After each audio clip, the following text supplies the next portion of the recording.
Eh bien, j'aimerais lire brièvement une parole de Dieu avant que nous prions ensemble. Levez-vous avant ou pendant la lecture de la parole. J'aimerais lire Néhémie 9, verset 5, au milieu du verset. Ah, louez le Seigneur votre Dieu, d'éternité en éternité. Et que soit loué ton nom glorieux, qui est au-dessus de toute louange et de toute gloire. Verset 6. C'est toi qui es, Seigneur, toi seul.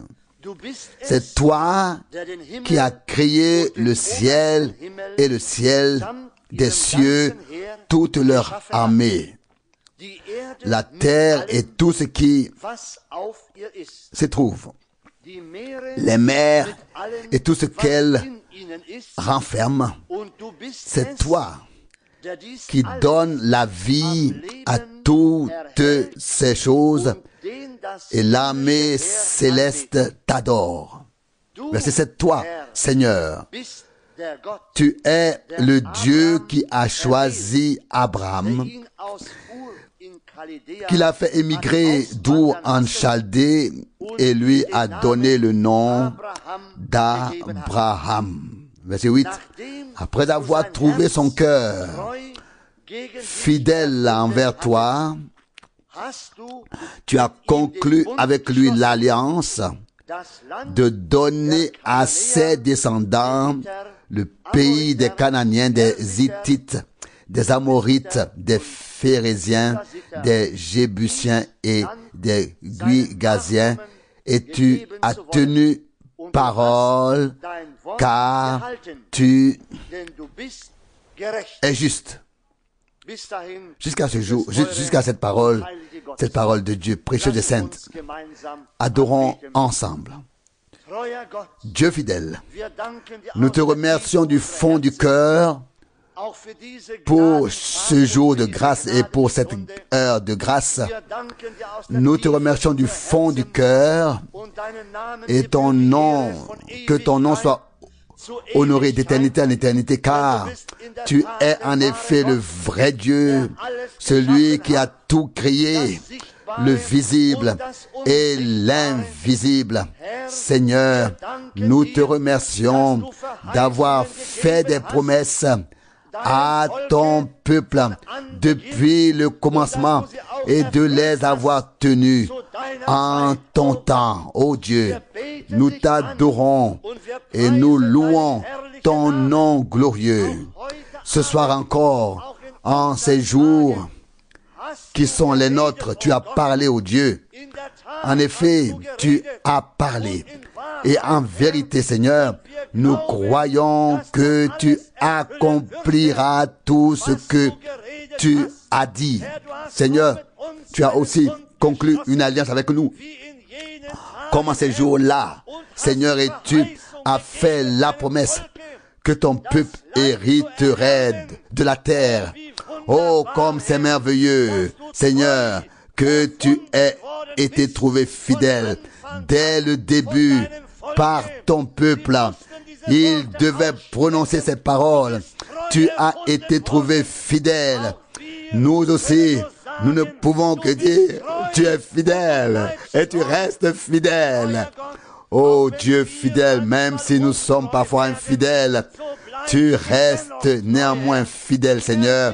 Seigneur, nous te prions sincèrement de prendre ce soir tout ce qui ne te plaît pas en nous.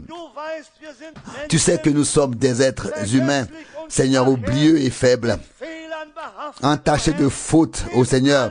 Reprends, ôte tout de nous, tous nos péchés, toutes nos transgressions, toute notre incrédulité, tout ce qui te fait obstacle. Et je t'en prie, continue de nous parler par ta parole précieuse et sainte. Seigneur, je te prie de bénir ton peuple ce soir, tous ceux qui sont venus et aussi ceux qui n'ont pas pu venir, Seigneur. Fais grâce à tous, Seigneur, et aide, Seigneur, notre frère à apporter ta parole. Et ouvre-nous le cœur et les yeux, ô Dieu, afin que nous puissions recevoir ce que tu veux nous dire par ta parole précieuse et sainte. Nous t'adorons et louons ta grâce. Sois avec nous, Seigneur. Nous te le demandons au nom de Jésus. Amen. Amen. Nous nous asseyons. J'avais l'intention de chanter le refrain de plus près de la maison, mais ce n'est plus nécessaire. Le cantique, y compris le refrain, a déjà été chanté. Nous sommes si reconnaissants envers le Seigneur pour tout ce qu'il a fait en nous, pour toutes les grâces qu'il nous a accordées, pour sa parole révélée, pour tout. En fait, c'est une grâce imméritée qu'il nous a accordée. Et quand nous pensons à l'Apocalypse chapitre 15, au troupeau de vainqueurs qui sera là près de la mer de cristal, Apocalypse 15, verset 2. Apocalypse 15, verset 2, et je vis comme une mer de cristal mêlée de feu. Mêlée de feu, et je vis debout sur la mer de cristal ceux qui avaient remporté la victoire sur la bête et son image et sur le nombre de son nom. Harpe de Dieu à la main. Nous ne lirons que ce verset. Aujourd'hui, je vais traduire une prédication de Frère Branham. Si je ne trouve rien dans les Saintes Écritures qui brille, j'ai toujours le grand privilège de pouvoir alors recourir aux prédications de Frère Branham. C'est un trésor merveilleux que nous avons et nous en sommes très reconnaissants. Les prédications sont si simples, mais si puissantes, si profondes et si émouvantes. Il est dit ici de la foule qui sera sur la mer de cristal qu'elle a remporté la victoire sur la bête, sur son image et sur le nombre de son nom.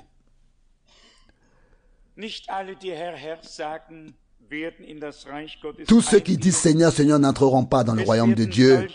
Il y aura ceux qui ont su ce qu'est la bête, ce qu'est l'image de la bête, ce qu'est le nombre de son nom. Ne pensez pas que tous ceux qui pensent qu'ils y seront. Hier, j'ai presque eu le choc de ma vie en lisant dans le magazine du plus grand évangéliste du monde actuel un article sur la Trinité.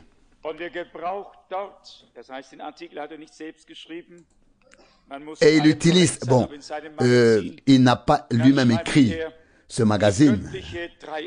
Il faut être correct en tout. Mais dans son magazine, et puis il écrit la Trinité divine forme une unité économique. Et j'ai dû d'abord prendre une profonde inspiration. J'ai dû prendre mon souffle pour comprendre ce qui était dit là. La Trinité forme une unité économique. Une unité économique. Ce que l'un ne peut pas faire, l'autre le fait pour eux. L'autre le fait peut-être. Ce que l'un a oublié, le troisième le fait. La Trinité formerait une unité économique.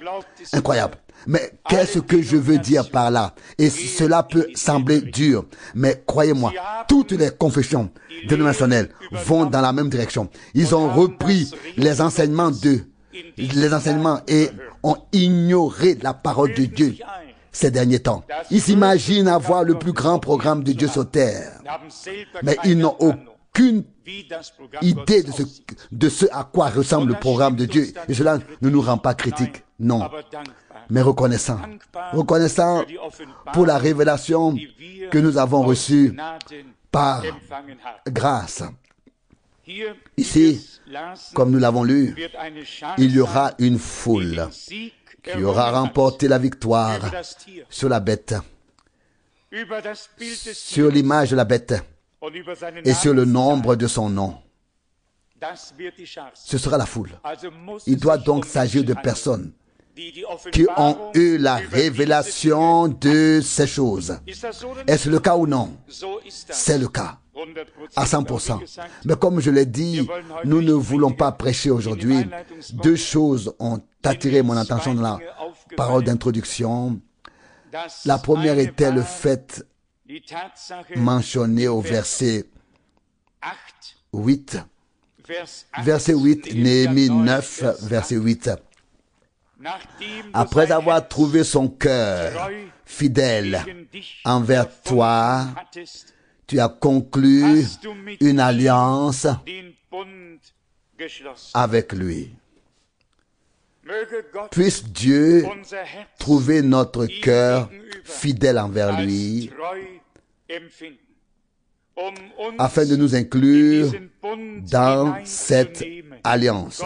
Dieu a conclu une alliance sur la croix à Golgotha. Et puis, la dernière partie du verset 8.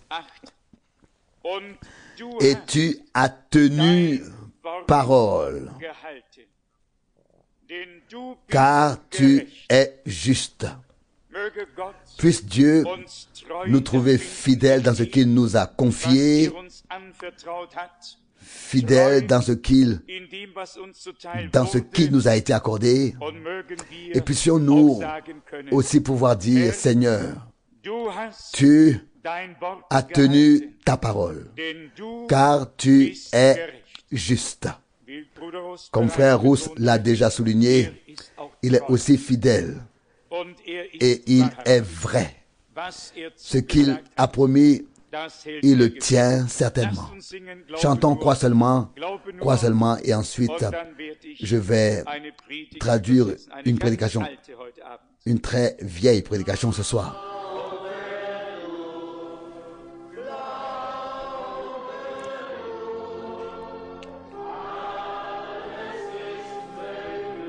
Crois seulement, tout est possible. Oh, crois seulement.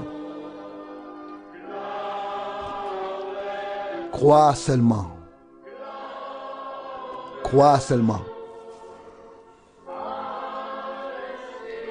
Tout est possible. Oh, crois seulement.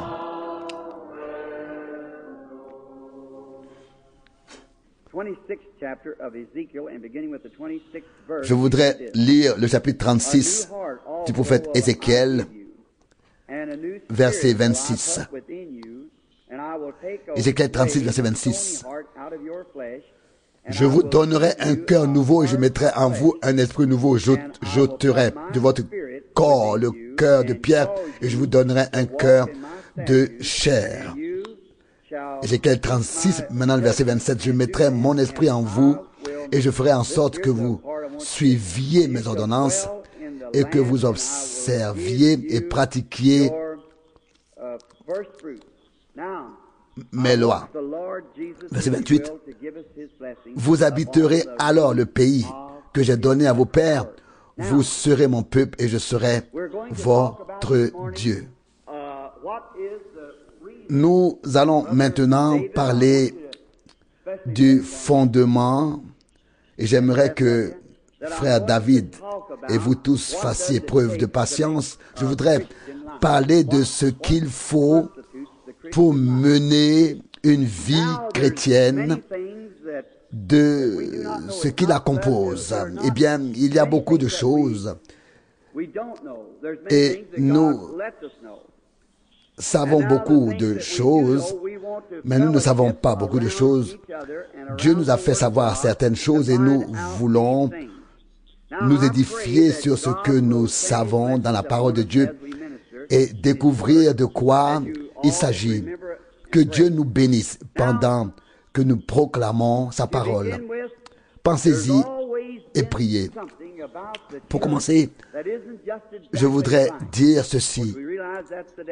Il y a toujours eu quelque chose qui n'allait pas dans l'Église. Nous le savons. Frère Charles et moi en avons parlé tout à l'heure. Il semble qu'il manque quelque chose quelque part parmi les gens. J'ai mes idées, nous avons les nôtres, et nous avons travaillé aussi dur que possible. Mais nous n'avons pas réussi à abattre les murs qui se dressent devant nous. D'une certaine manière, on dirait que nous avons creusé la question. Mais un jour, les murs devront tomber et Dieu,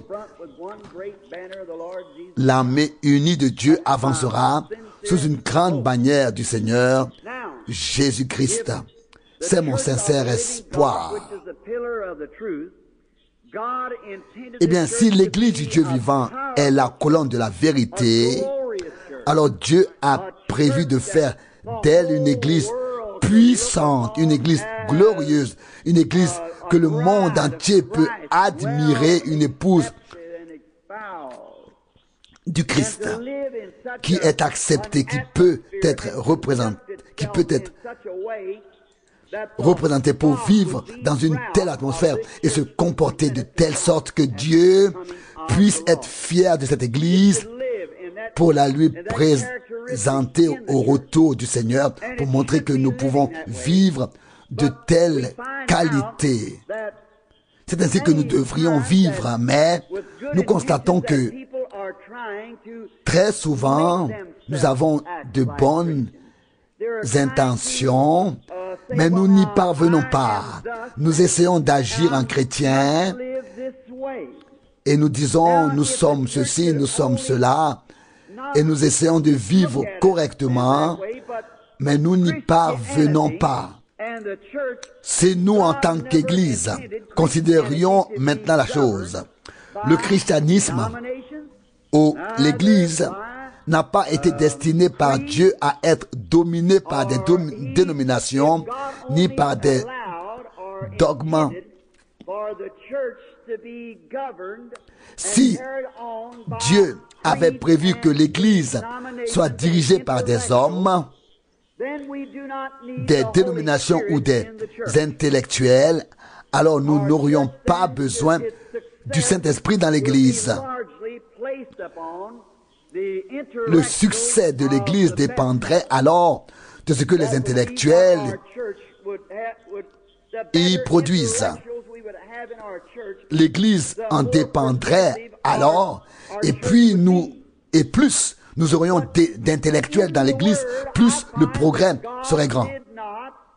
Mais dans la Bible, dans la parole, je trouve que Dieu n'avait pas prévu que l'Église soit gouvernée ou dominée par des intellectuels, ni par la théologie humaine, mais par le Saint-Esprit. Il a été donné à l'Église pour unir et diriger le corps du Christ. Avec cela, selon moi, conformément au programme de Dieu, nous ne réussirons jamais avant d'être revenus au centre de la volonté de Dieu par le Saint-Esprit. Eh bien, ce n'est pas nouveau d'en parler. On a souvent parlé de ce texte et de ce sujet, mais nous allons maintenant l'éclairer sous un autre angle. Nous avons parfois l'impression que c'est le Saint-Esprit qui est à l'œuvre, mais d'autres choses sont mélangées. Et ce n'est pas normal.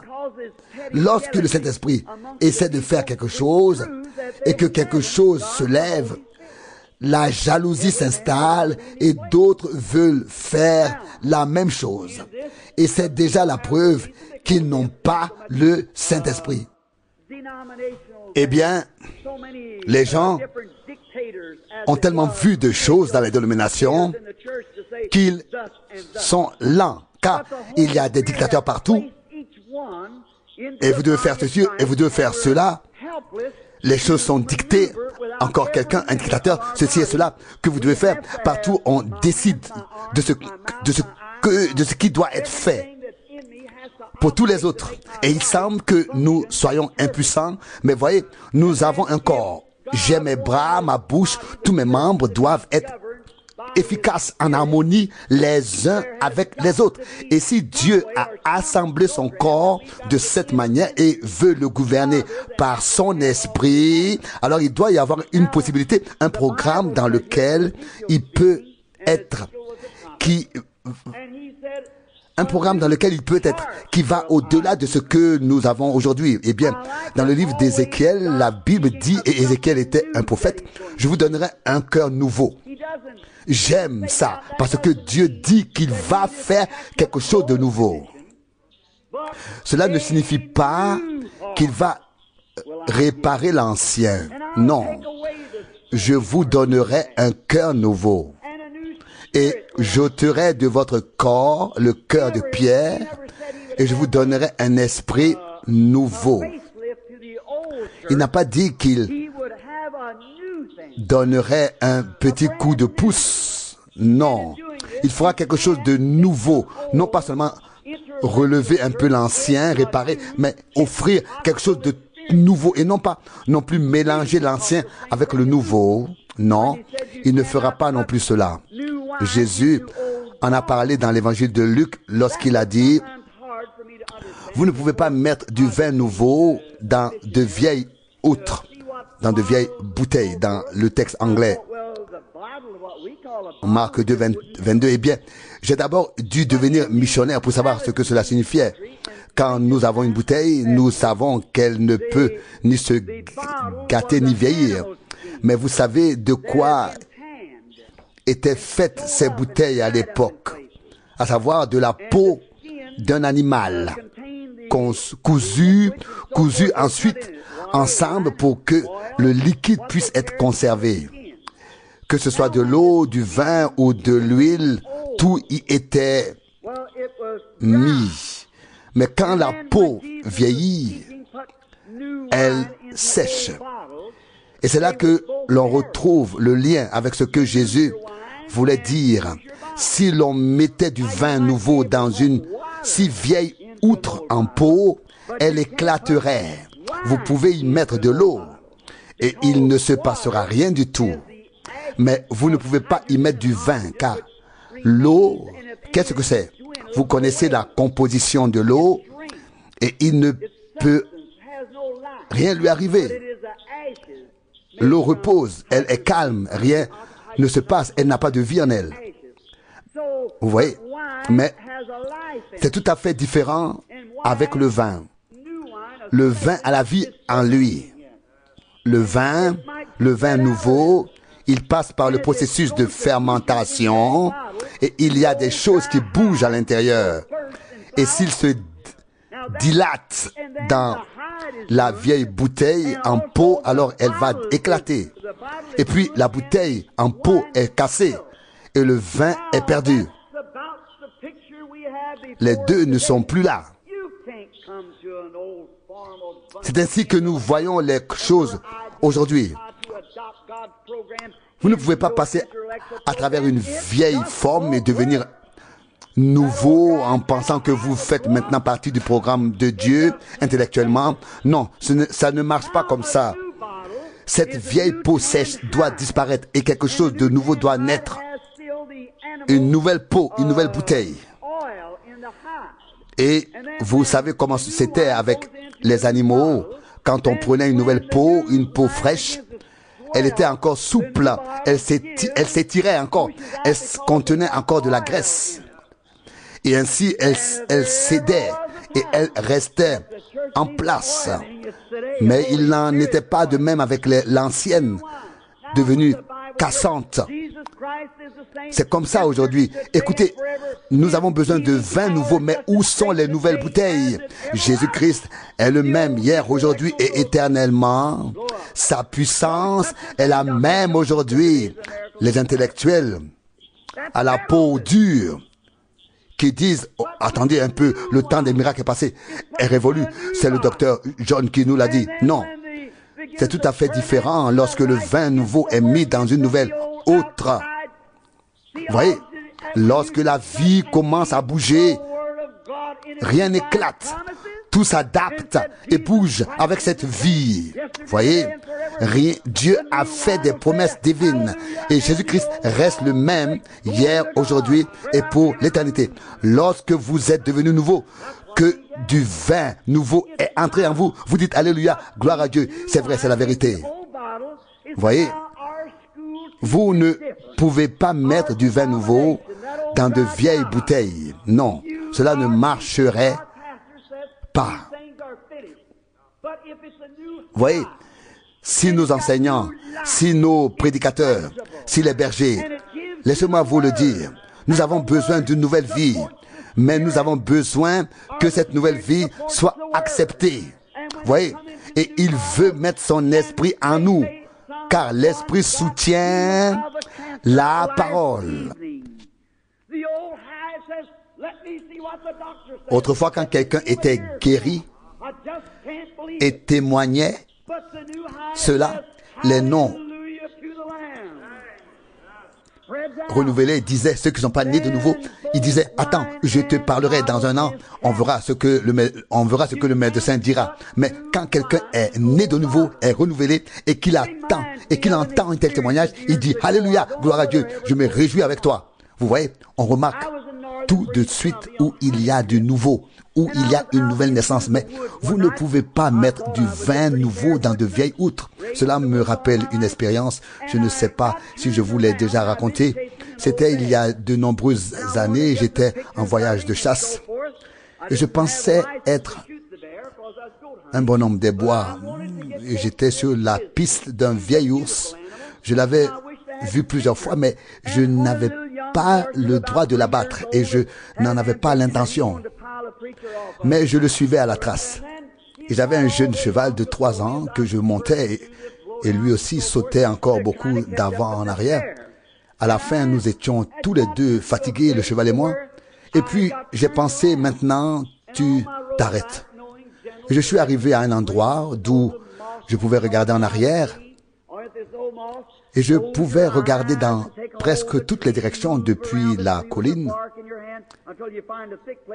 Et comme je le fais parfois, j'ai fermé les yeux et je me suis recueilli pour savoir si le Seigneur voulait me dire quelque chose. Et vous savez, vous devez pouvoir vivre dans le domaine spirituel. Vous devez être en communion avec lui. Et quand j'ai continué mon chemin en direction de là d'où je venais, j'étais en haut dans les montagnes et soudain, j'ai été surpris. Il avait plu un peu cet après-midi-là, mais les nuages se sont dissipés et le soir, la lune est sortie et je suis arrivé dans une zone où un feu avait eu lieu dans la forêt. Et d'une certaine manière, tout était complètement nu. Tout était nu dans les environs. Et il n'y avait pas d'écorce sur les arbres. Ils étaient complètement nus. Et d'une certaine manière, j'ai remarqué qu'il n'y avait pas de vie, il n'y avait pas non plus de possibilité pour que la sève puisse sortir, car l'écorce n'était plus là. Et j'ai soudain senti que je devais m'arrêter là. J'ai attaché mon cheval et j'ai regardé le ciel. Et j'ai dit, mon Père céleste, je te suis si reconnaissant que tu sois mon Père. Jusqu'ici, tu m'as guidé et tu as pris soin de moi. Et je te remercie. Je te remercie pour la nature. Je te remercie pour tout. Vous savez, un chasseur apprécie tellement la nature. Et puis, j'ai soudain entendu un bruit étrange. C'était si triste. Les vents soufflaient et de petits nuages passaient encore, que nous appelons des nuages de babeur. Et là, la lune brillait, les vents soufflaient, mais j'entendis un bruit inquiétant, comme si quelqu'un se lamentait. Et le vent le fit entrer. Et je ne savais pas encore ce que c'était. Un gémissement presque effrayant. Et je me suis dit, oui, Seigneur, que signifie tout cela? On nous dit pourtant que les pas du juste sont guidés par le Seigneur et que tout sert au bien de ceux qui aiment Dieu. Que se passe-t-il ici, Seigneur? De quoi s'agit-il? C'est ton grand amour pour ton peuple. Nous traversons l'obscurité, c'est vrai, mais la lumière revient toujours. Et je crois que même si l'Église n'a pas encore atteint ce stade, elle y parviendra. Elle y parviendra. Nous croyons, nous prions et nous allons de l'avant. Oh, quel moment de joie ce sera! Lorsque les rachetés se présenteront ce jour-là devant le Rédempteur et qu'il se tiendra devant nous en tant que roi des rois et seigneur des seigneurs, qu'il sera couronné et que nous serons sur la montagne de Sion. Oh, la paix régnera sur toute la terre et les rachetés régneront avec lui. Oh, quand nous chanterons le chant de la rédemption, les anges se tairont. Ils ne comprendront pas ce qui se passe, car ils n'ont pas été rachetés. Ils ne sont jamais tombés pour pouvoir être rachetés.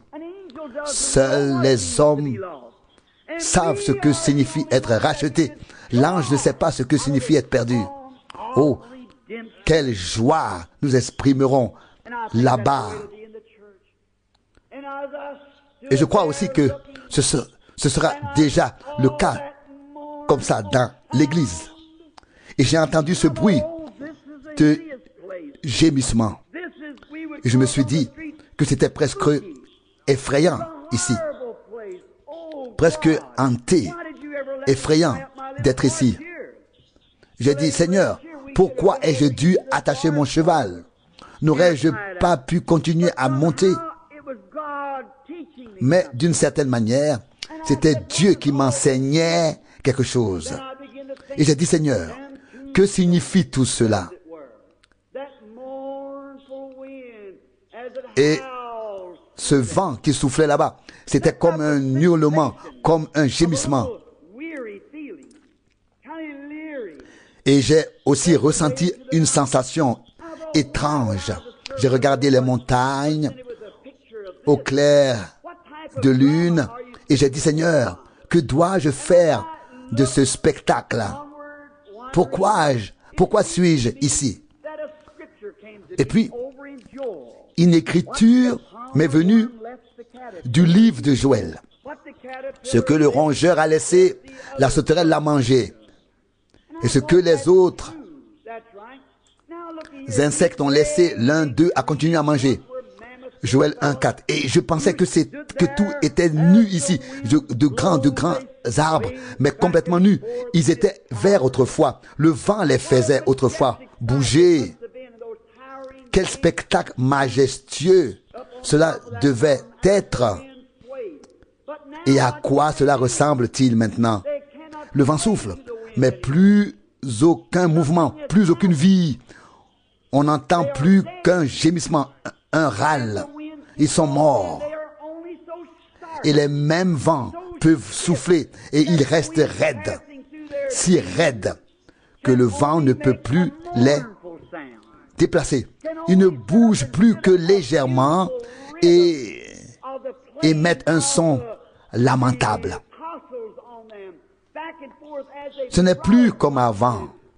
La vie et la beauté, l'ombre, il ne reste plus rien, dépouillé et gémissant. Et je me suis dit, oh oui Seigneur, c'est ça.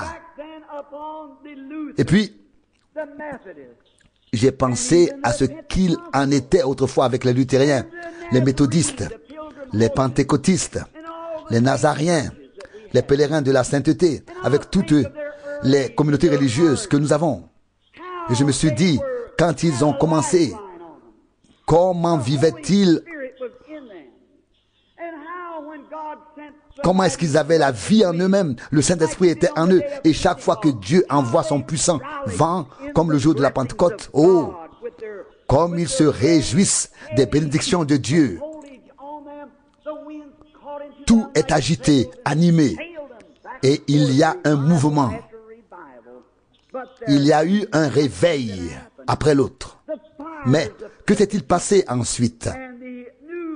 Les feux de la persécution se sont éteints et la vie a disparu. Comment vont-ils maintenant? Des séminaires ici et là. Les garçons y vont, ils reçoivent une excellente formation, mais ils ne connaissent pas le baptême du Saint-Esprit. Ils ont fermé la ligne de vie. Pensez au réveil méthodiste. Quand on tenait des réunions dans les écoles et que le Saint-Esprit descendait sur les gens qui tombaient par terre et qu'il fallait attendre qu'ils se remettent. Parfois, on trempait quelque chose dans de l'eau froide et on le posait sur leur front comme un mouchoir pour les rafraîchir et qu'ils se remettent. J'ai moi-même vu des gens être ainsi sous la puissance de Dieu à la communauté religieuse baptiste. Et maintenant, tout est fini. Tout est expliqué et la vie n'est plus là. La formation est là.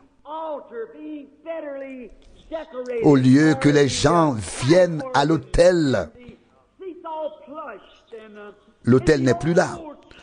Le banc de repentance a été enlevé, il est à la cave.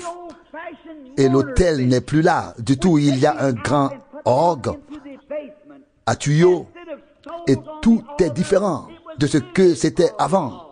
Ce ne sont plus les âmes qui viennent à l'autel. Maintenant, ce sont des fleurs, des lys qui sont là devant et qui décorent l'autel. Et quand ils chantent si fort qu'on a du mal à suivre leur voix. Bien sûr, ils ont de belles voix. Mais quand ils chantent si longtemps, jusqu'à ce que leur visage devienne bleu, et qu'ils disent ensuite, nous faisons cela pour la gloire de Dieu. Ça, je ne crois pas. Non. Quand j'entends ce genre de choses, c'est très mauvais. Quand j'entends une voix qui tient le ton si longtemps qu'elle en a le visage bleu et qu'elle en fait un spectacle, ce n'est rien de plus qu'un spectacle. Elle ne chante pas pour la gloire de Dieu. Non, certainement pas. Non. Ce dont nous avons besoin, ce sont des cantiques si anciens que le Saint-Esprit lui-même peut descendre jusqu'à ce que tous puissent chanter dans l'Esprit. Vous voyez, ils disent, les jours des miracles sont révolus et ce n'est plus là, etc. Tout est intellectuel. Le baptême du Saint-Esprit n'est plus là. Puis tout s'est figé. Pas étonnant que tout se soit figé. Autrefois, c'était des arbres florissants et verdoyants. Maintenant, ils sont figés, sans vie. Mais à l'époque, c'était des arbres vivants et en pleine croissance. Et maintenant, on n'entend plus qu'un bruit. La ligne de vie n'est plus là. Quand Dieu envoie son vent, quand il fait descendre son esprit, que se passe-t-il? Il reste alors raide. Ce n'est pas un son affectueux qu'il émette, mais un bruit lamentable. Quoique le même vent souffle. Et si quelqu'un dit, il y a une campagne de guérison là-bas. Oh, alors, on dit immédiatement, non, tu n'iras pas là-bas. Et puis on dit immédiatement, tu n'as pas besoin d'écouter le prédicateur là-bas. Et on a cru ces gens au lieu de suivre le Saint-Esprit. Dieu veut révéler son salut, manifester son salut. Il veut se faire connaître. Il veut remettre le Saint-Esprit dans l'église. Il veut ramener le Saint-Esprit dans l'église comme cela s'est produit autrefois dans la salle haute. Et non pas que nous disposions de l'Esprit, mais que ce soit l'Esprit qui puisse disposer de nous. Vous vous demandez de quoi il s'agit? Oui, le vent vient du ciel comme autrefois. Et Christ est le même qu'à la Pentecôte. Alors vint du ciel un bruit tel que celui d'un vent impétueux. Alors vint l'Esprit de Dieu. Alors le Seigneur se révéla. Voici la voix de Dieu, la manière de Dieu. Mais quand Dieu envoie maintenant ces choses en lien avec des rassemblements de guérison, oh, alors on se demande ce que disent nos intellectuels. Oh, je vous le dis, le temps des miracles est révolu. La guérison divine n'existe pas et le baptême de l'Esprit non plus. Je voudrais, dit-on, que mon assemblée, ma communauté en prenne connaissance. Vous voyez, ils ont ces choses dans leur tête de manière intellectuelle. Allez voir s'ils l'acceptent ou s'ils le rejettent. Vous voyez, ils ont l'air de croire, mais en fait, ils ne croient pas. Ils ne croient pas. Ils sont intellectuels. Ce sont ceux qui se considèrent comme non éduqués. Les gens simples aimaient entendre le Seigneur, l'écouter, c'est écrit. Alors, je me suis dit, pourquoi suis-je ici maintenant? Et je vois ça. Et puis, j'ai réalisé à quoi cela sert.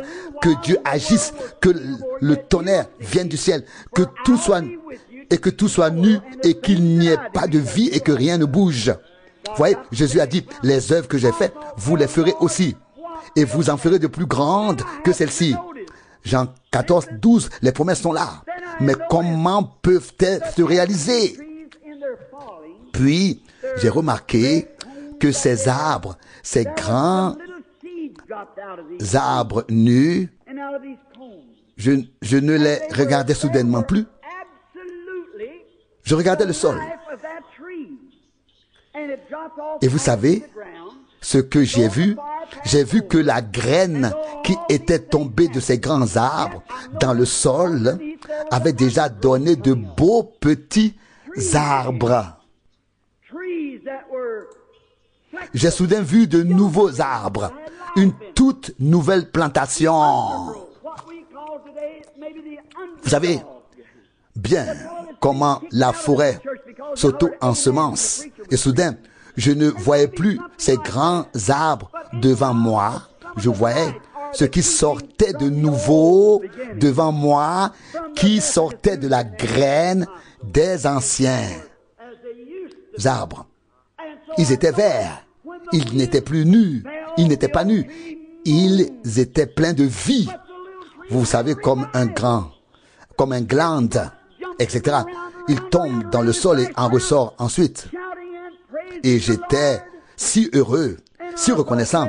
J'ai poussé des cris de joie et j'ai sauté de joie. J'ai tourné autour d'un arbre aussi vite que possible. Et je me suis dit, Seigneur, il ne s'agit pas seulement des anciennes dénominations. Elles se sont desséchées. Il s'agit de la nouvelle qui émerge maintenant. De la chose nouvelle qui émerge maintenant. Et je me suis demandé comment Dieu voulait tout faire bouger. Et vous savez, chaque fois que le vent souffle, il doit faire bouger l'arbre pour qu'il puisse mieux pousser. Ce que les luthériens ont laissé, les méthodistes l'ont mangé. Ce qu'ils ont laissé, les baptistes l'ont mangé. Ce qu'ils ont laissé, les presbytériens l'ont mangé. Ce qu'ils ont laissé, d'autres l'ont mangé de nouveau. Et ainsi de suite jusqu'aux pentecôtistes. Mais Dieu a dit, je vais rétablir toutes choses, je vais restaurer.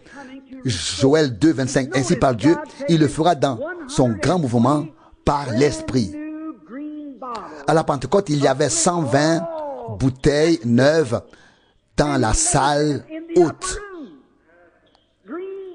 dans la salle haute, 120 bouteilles neuves, des bouteilles et des récipients propres, purs. Et puis, le grondement du ciel se fit entendre comme celui d'un vent puissant, et elles furent remplies d'un nouveau vin de Pentecôte. Vous voyez, personne n'a explosé, rien n'a été brisé, elles étaient neuves, elles étaient pleines de vie. Et d'autres ont peut-être dit, c'est du fanatisme.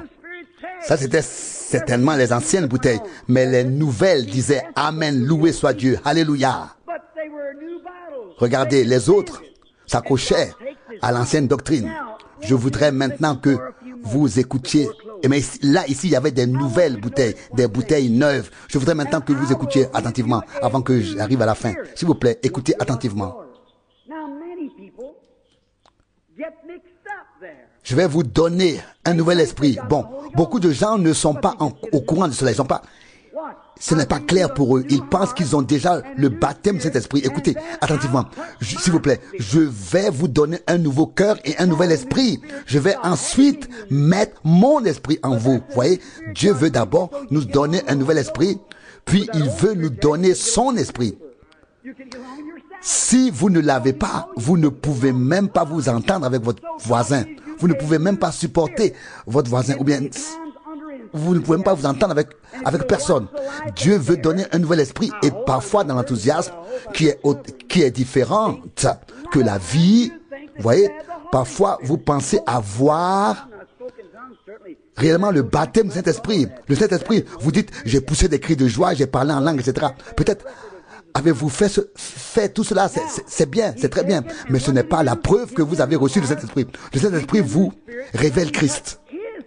Eh bien, un cœur nouveau, un esprit nouveau, et ensuite, il déverse de son esprit en vous. Il déverse son esprit en vous. Voyez? Vous n'avez alors plus besoin de faire semblant d'être chrétien. Le nouvel esprit est la nouvelle vie en vous. Et plus précisément, dans le nouveau cœur.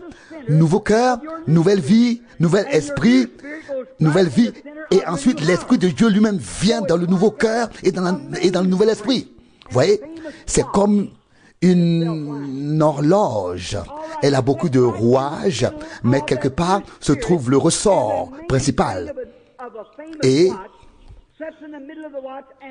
l'Esprit Saint mettra alors ce ressort principal en mouvement. Tout le reste est lié et réglé par lui.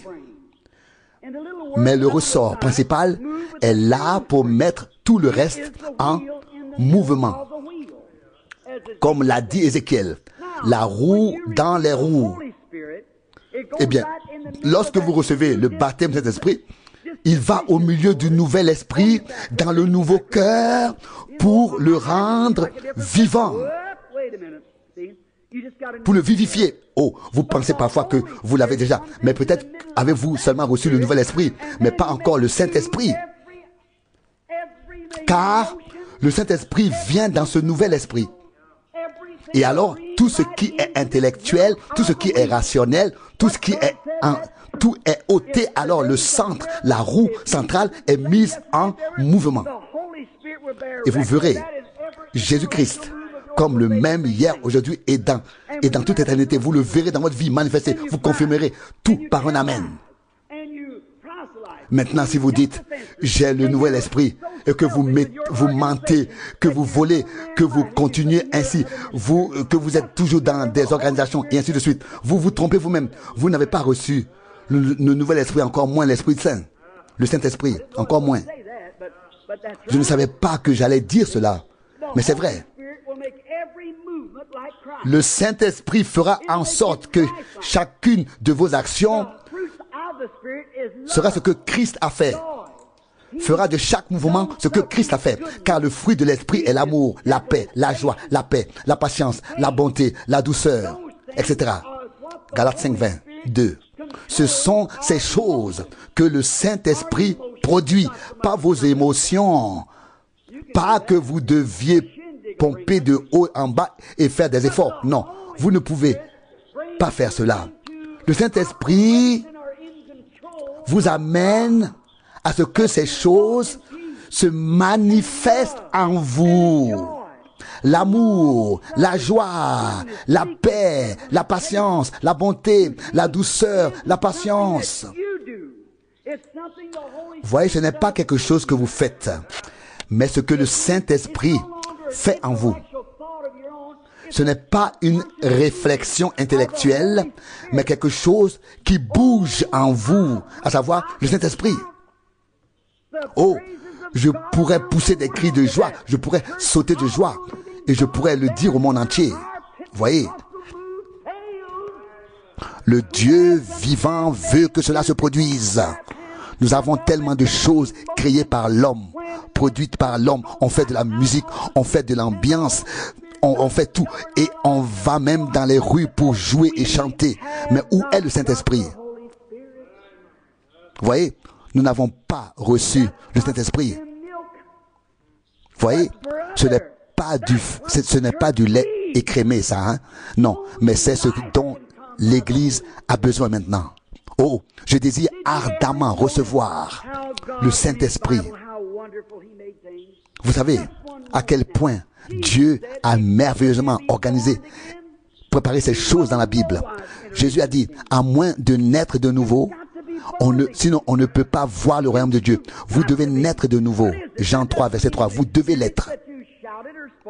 Mais cela ne signifie pas que vous avez poussé des cris de joie, etc. Je ne parle pas de cela. Cela peut être un effet secondaire. Vous devez participer. Vous ne pouvez pas rester là sans rien faire pendant que Dieu agit en vous. Mais je parle de l'œuvre elle-même de Dieu, de son œuvre en vous. Voyez, lorsque le Saint-Esprit viendra en vous, il exercera son autorité, il vous contrôlera. Que vous soyez un homme ou une femme, qui que vous soyez, vous ferez ce que dit la parole de Dieu en toutes choses. L'Esprit agira en vous. C'est lui qui produira ces choses en vous. Vous aimerez même ceux qui vous disent qui disent de vous tout ce qui est impossible. Même que vous êtes fous, vous les aimerez. Vous voyez, ce qui est écrit auparavant sous forme de lettres prend vie. Alors, le joug est doux et le fardeau léger. Matthieu 11, 29. Le joug est comme rembourré, léger, comme des plumes. Vous voyez? Alors, vous êtes comme Samson. Vous allez, prenez la porte de Gaza et partez avec. Juge 16, 3. Vous voyez? Quand vous en êtes arrivé là, que le Saint-Esprit, non pas vous, le Saint-Esprit, mais que le Saint-Esprit vous a sous son contrôle, vous possède. Vous voyez? C'est le point. C'est pas que vous ayez le Saint-Esprit, mais qu'il vous est. Vous dites et vous pouvez dire, le Saint-Esprit il habite en moi. Vous voyez? Alors, vous pouvez voir tout accompli par Golgotha. Alors, vous voyez Jésus-Christ comme étant le même aujourd'hui. Alors, vous priez pour vos ennemis.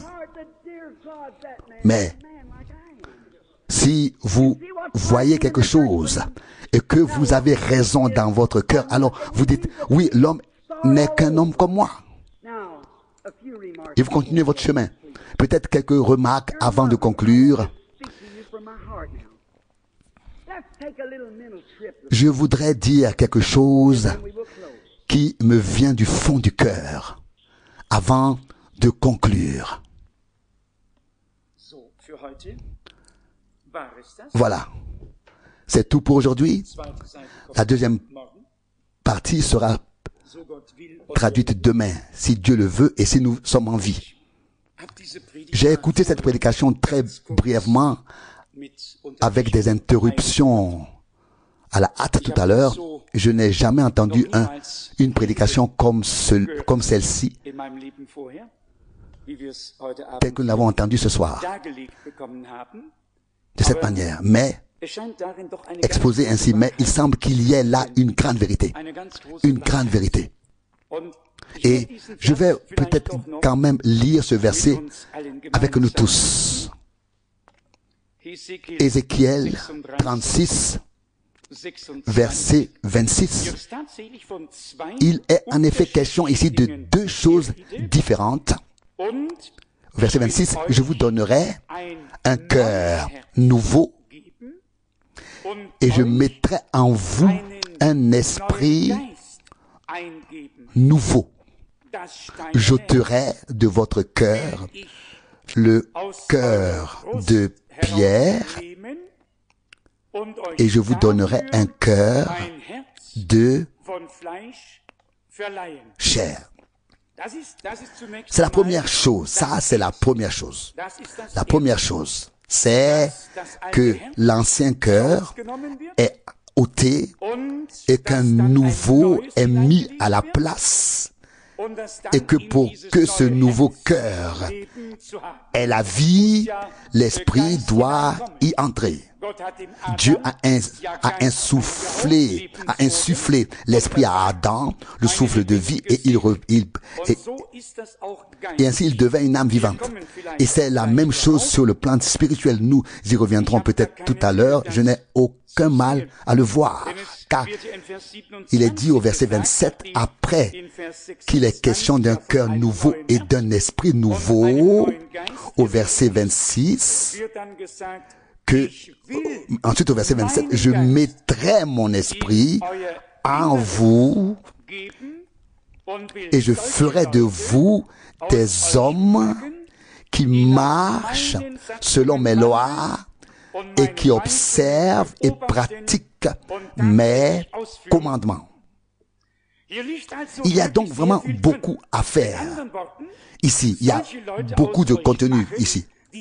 En d'autres termes, faire de vous des hommes qui mettent ma parole en pratique, qui marchent dans mes voies. Pour parler peut-être avec le Nouveau Testament, dans l'évangile de Jean au chapitre 20, le Seigneur a soufflé sur les disciples et a dit, recevez l'Esprit Saint. Jean 20, 22. Mais le jour de la Pentecôte, il y eut d'abord le grand bruit, le fait d'être rempli de l'Esprit, d'être équipé, d'être revêtu de la puissance d'en haut. C'est deux choses ici. Nous avons là une très bonne illustration. Un cœur nouveau, donc une nouvelle vie, et donc une vie suscitée par l'Esprit doit y entrer. Et lorsque la vie opérée par l'Esprit est entrée en nous par la nouvelle naissance, Dieu veut ensuite ajouter à cette nouvelle vie opérée par l'Esprit, il veut ajouter la puissance de son Esprit afin que la parole ne soit pas seulement crue et lue, mais qu'elle trouve son accomplissement par la puissance de Dieu qui veut agir en nous. Est-ce que vous comprenez tout cela?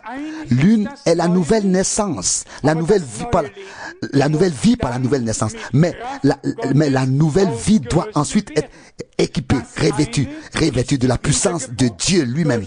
L'une est la nouvelle naissance par laquelle l'homme accède à cette nouvelle vie avec Dieu. L'autre est l'équipement, le revêtement avec la puissance d'en haut, afin que la nouvelle vie puisse se manifester et que le fruit de l'esprit puisse effectivement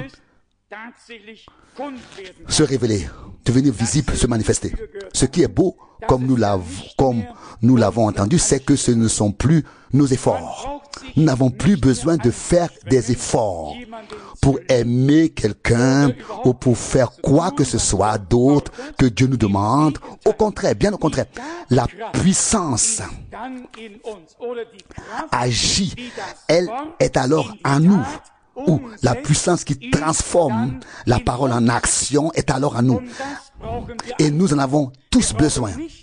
La parole doit être mise en pratique. Nous n'avons pas seulement besoin d'une nouvelle vie dans un nouveau cœur, nous avons besoin de cette puissance de Dieu dans le nouveau cœur, dans la nouvelle vie, qui transforme la parole en acte, en action, en pratique, c'est-à-dire qui produit la confirmation divine.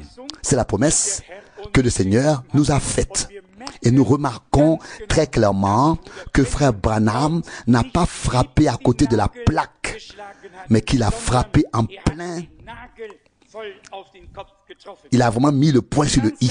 Il a vraiment frappé en plein dans le mille. Et puis, il dit encore, je ne savais pas du tout que j'allais dire ça aujourd'hui, et je ne savais pas non plus que cela serait dit de cette manière. Mais je suis content, heureux que cela ait été dit. Nous remarquons que nous avons changés intérieurement. Une nouvelle vie a commencé. Et nous remarquons aussi que nous avons encore des efforts à faire. Nous essayons de faire ci, nous essayons de faire ça, et nous restons sur le carreau. À cette nouvelle vie, la puissance de Dieu doit maintenant s'ajouter, afin que la parole puisse être mise en pratique par chacun de nous. Je le relis encore une fois pour qu'il n'y ait pas de malentendu. Et je veux vous donner un cœur nouveau et vous donner un esprit nouveau. Donc, avec le nouveau cœur, un nouvel esprit. Une expérience avec Jésus-Christ, notre Seigneur. Ça, c'est une expérience avec Jésus-Christ, notre Seigneur. Je veux ôter de votre poitrine le cœur de pierre. Mais maintenant, posons notre main sur ce pauvre cœur. Comme dans la parabole du repas. Mettez la main sur votre cœur. Est-il dur comme de la pierre ou est-il tendre, votre cœur? Y a-t-il de la compassion? Y a-t-il de la vie? Ou est-il encore dur? Il ne s'agit pas de dire nous avons un nouveau cœur et de prier Dieu pour qu'il nous donne la puissance de vivre avec ce nouveau cœur, alors qu'il y a encore une pierre à l'intérieur, dure comme la pierre, pas de compassion sincère, rien de ce qui pourrait nous émouvoir. Pour être sûr, je suggérerais de prier pour les deux. Nous prions pour un cœur nouveau, pour un esprit nouveau, pour une vie nouvelle, et nous demandons en plus, Seigneur, accorde-nous avec cette vie nouvelle et ce cœur nouveau, ta puissance, afin que ce ne soit pas nous qui produisions quelque chose par nos propres efforts. Nous n'y arriverons pas de toute façon, mais que ce soit la puissance de Dieu qui puisse agir à travers nous. En lien avec cela, justement, il est dit ici dans Ézéchiel 36, verset 27, « Je mettrai mon esprit en vous et je ferai de vous des gens qui marchent selon mes lois et qui observent et mettent en pratique mes instructions. » Mes instructions. Donc, lié à cela, cela implique l'action, la mise en pratique, l'exécution des ordres du Seigneur, des instructions du Seigneur, y compris le grand mandat, l'ordre missionnaire qui englobe le monde entier. Alors, la puissance de Dieu est en nous pour que nous puissions non seulement écouter ses paroles, ses instructions et ses ordonnances, mais aussi les mettre en pratique, les exécuter. C'est ce que je souhaite ce soir. C'est ce que je me souhaite ce soir. C'est ce que je me souhaite ce soir. Que ce ne soit plus l'effort de mener une nouvelle vie, mais que la nouvelle vie soit là. Et que dans cette nouvelle vie, elle peut parfois être fragile et à chaque début ne doit pas nécessairement signifier la fin, mais que dans cette nouvelle vie, la puissance de Dieu puisse entrer et que cette puissance de Dieu, dans le nouveau cœur, mette en pratique la parole de Dieu et la confirme. Si nous retenons cela de ce soir, nous serons réellement aidés. Ce serait encore mieux si nous pouvions nous unir dans la prière et dire sincèrement, Seigneur, pour que je sois sûr de ne pas rechercher le second sans avoir reçu le premier. Faisons directement le premier pas. Le premier pas. Cela ne peut pas faire du mal. Qui peut être lésé s'il peut faire une expérience avec le Seigneur? Notre Seigneur est présent. Je crois qu'il nous a donné cette parole. Et si cela avait pour seul but de nous faire prendre conscience de ce dont nous parlons en ce moment, alors tout cela en aurait voulu la peine. Il ne s'agit plus de mettre de la force en nous pour faire quelque chose, mais de mettre Dieu à notre... mais de nous mettre à la disposition de Dieu avec une nouvelle vie, avec une nouvelle nature, afin que sa puissance puisse agir puissamment à travers nous. C'est de ça qu'il s'agit maintenant. C'est bien de cela qu'il s'agit. Nous l'avons vu dans le ministère et encore dans la vie de frère Branham. Il pouvait vraiment entourer de ses bras tout le monde. Il ne voulait de mal à personne et il le répète sans cesse. On lui a attribué tous les titres qu'il est possible de trouver sous le soleil. On l'a affublé de tous les noms, de devin, à faux prophète, de séducteur, à escroc, oui, jusqu'à celui de plus grand charlatan. Et cet homme peut dire, il n'y a personne que je ne puisse serrer dans mes bras et à qui je ne puisse dire, je t'aime. Je t'aime. Ça, c'est une grâce de Dieu. Il faut d'abord en avoir fait l'expérience pour pouvoir en parler. Mais je le souhaite. Je nous le souhaite à tous. Mais vous aussi, dites-le une fois. C'est certain. L'amen a été un peu faible. Vraiment. Oui. Oui. Oui. Oui, ça a été faible. Oui, louange et grâce à notre Dieu. Croyons que le Seigneur est bon avec nous. Nous approchons de la fin et à la fin, tout sera comme au commencement. L'Église doit retrouver son état originel. Si nous sommes l'Église, nous devons nous attendre à ce que cela nous arrive. Nous ne voulons pas ressembler aux arbres nus que la lune a éclairés et qui ont fait un bruit qui pouvait nous donner un peu la chair de poule. Par la grâce de Dieu, nous voulons ressembler à la semence, à la graine qui vient de germer, qui a la vie en elle, qui est tombée dans le sol. Nous voulons être le fruit qui, par la grâce de Dieu, renaît maintenant. Je crois que c'est nous. Je crois que Dieu a fait un ensemencement et qu'il y aura aussi une récolte. Laissons donc autour de nous tout bruit qui pourrait effrayer les autres.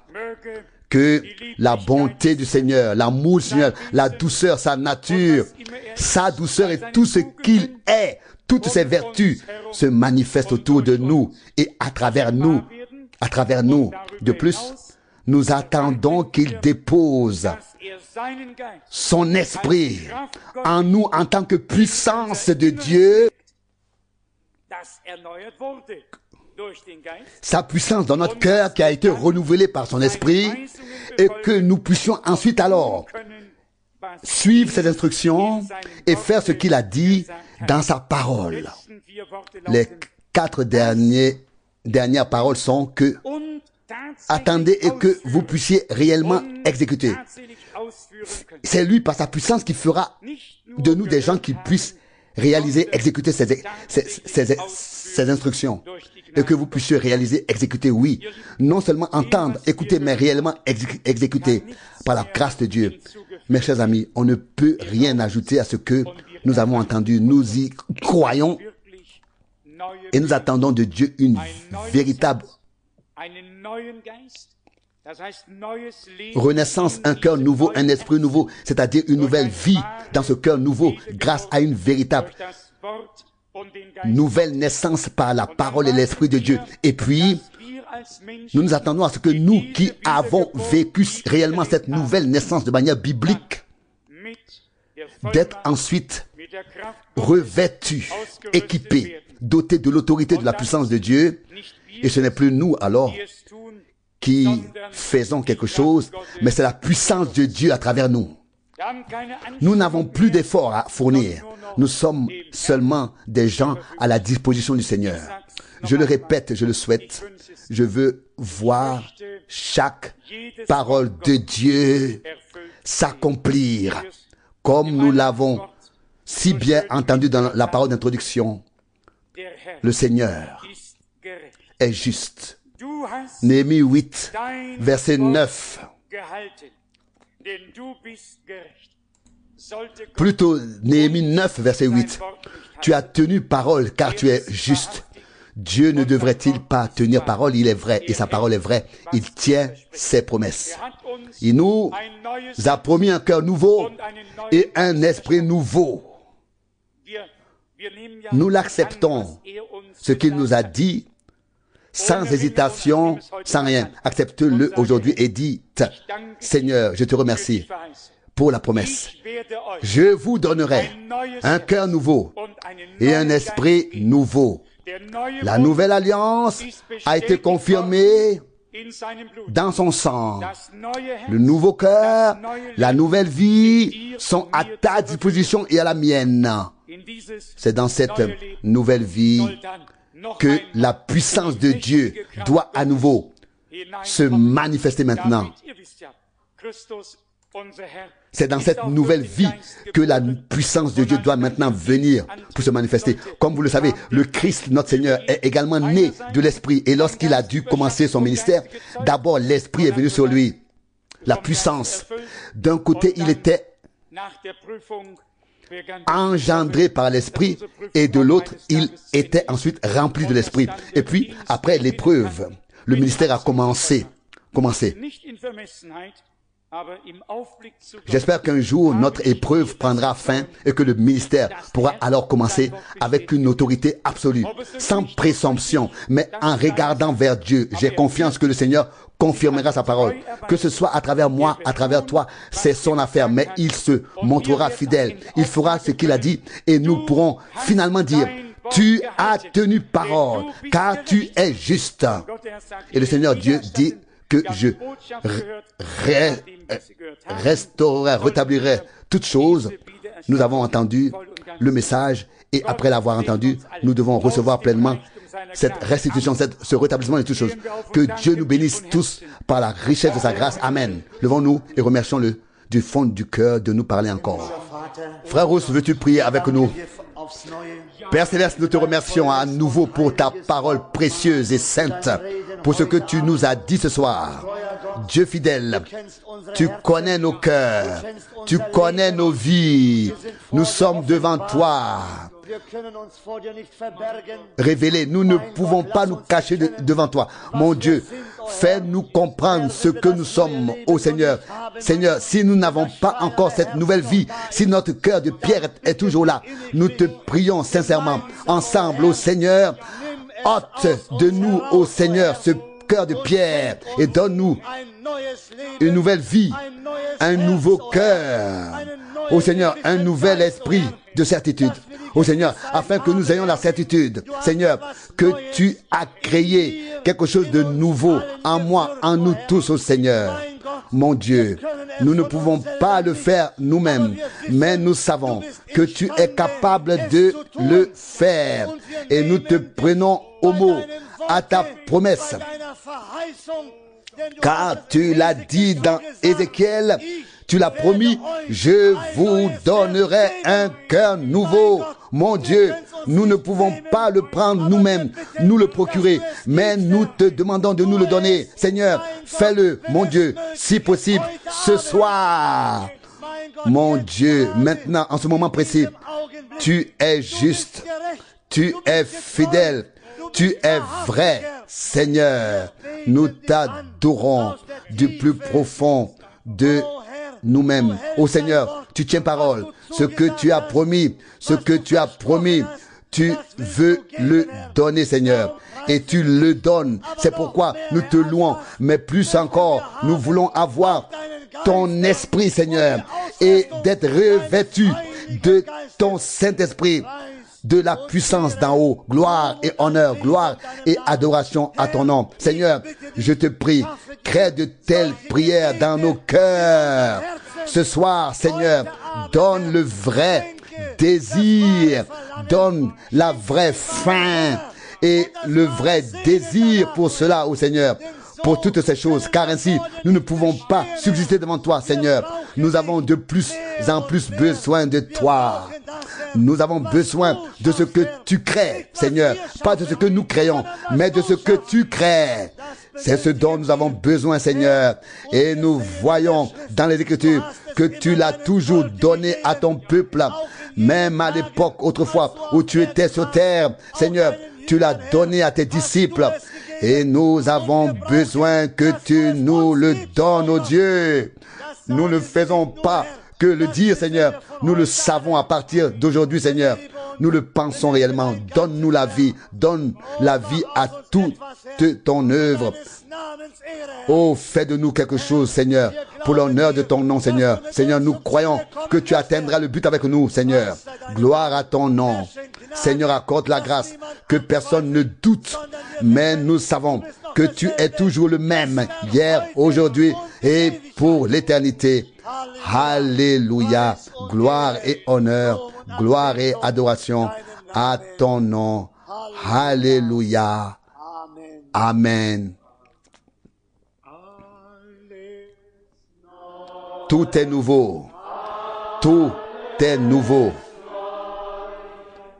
Le sang de l'agneau me purifie et crée tout nouveau. Tout est nouveau. Tout est nouveau. Le sang de l'agneau me purifie.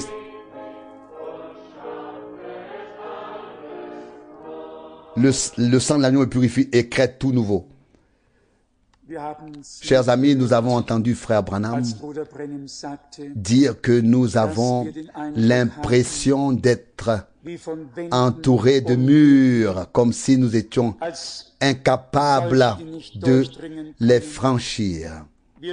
Nous sentons que quelque chose n'est pas encore comme il devrait être. Et puis il dit que le commencement est fait et les murs seront détruits et ils tomberont comme les murs de Jéricho. J'ajoute, car le Seigneur est le même. Le Dieu de Moïse, le Dieu de Josué est notre Dieu. Le Dieu d'Abraham, d'Isaac et de Jacob est notre Dieu. Le Dieu d'Israël est notre Dieu. Nous sentons que les choses ne sont pas encore comme elles devraient être. Et quiconque ressent vraiment cela doit savoir maintenant que Dieu a quelque chose en réserve pour lui.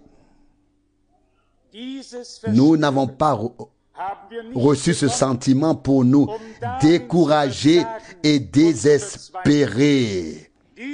Nous avons reçu ce sentiment parce que Dieu a encore plus en réserve pour nous.